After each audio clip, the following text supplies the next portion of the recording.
Okay, this message is for Mr. MCH. And the brother preached a sermonette at me because he thinks I'm making up the definition for the word grace when I said that grace was the divine influence upon the heart. So he said, well, brother, you're making up the definition. So I'm going to prove to you where I got it from. So I'm going to help you out. This will help you out as far as the studying, because I've been a student of the word for over 30 years.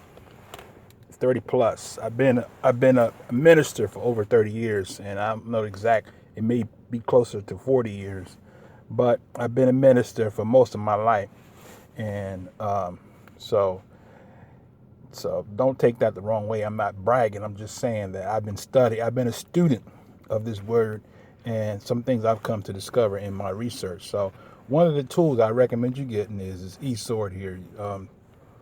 eSword, if you don't already have it. See this app right here, eSword. It's electronic Bible, and you can get it on your app, or iPhone, or you can get it on an Android. The Android app has the same one, or you can get a hard copy. I recommend getting a Strong's Concordance. Excuse me, my throat's bothering me. I recommend getting a Strong's Concordance to go along with your studying, because you can find every word in the Bible and a reference number back to its original language. So for that sake of the argument, we're going to show you this where we see that phrase grace. So if we go to John 1, see that John 1:14, it says the word was made flesh and dwelt among us, and we beheld his glory. See that?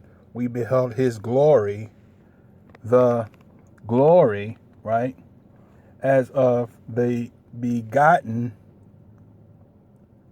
of the Father, full of grace and truth. Now, if you see that word there, grace,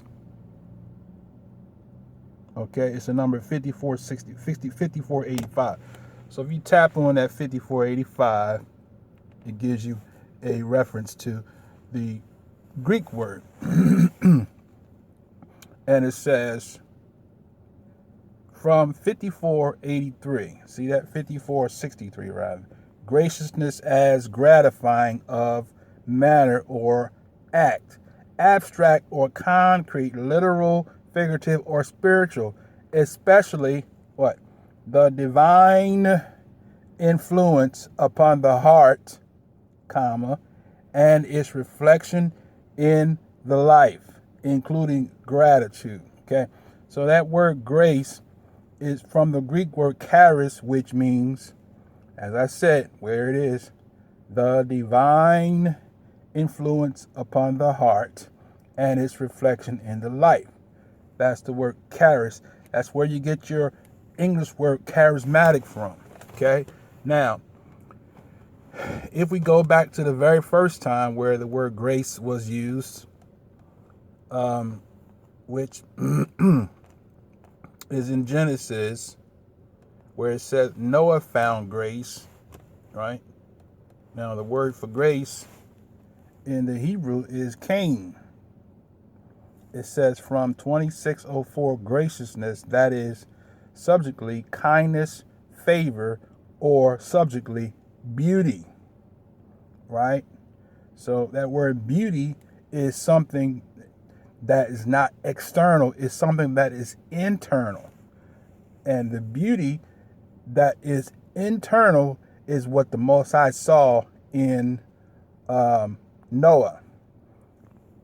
That's why he said he found favor in Noah, found grace, right?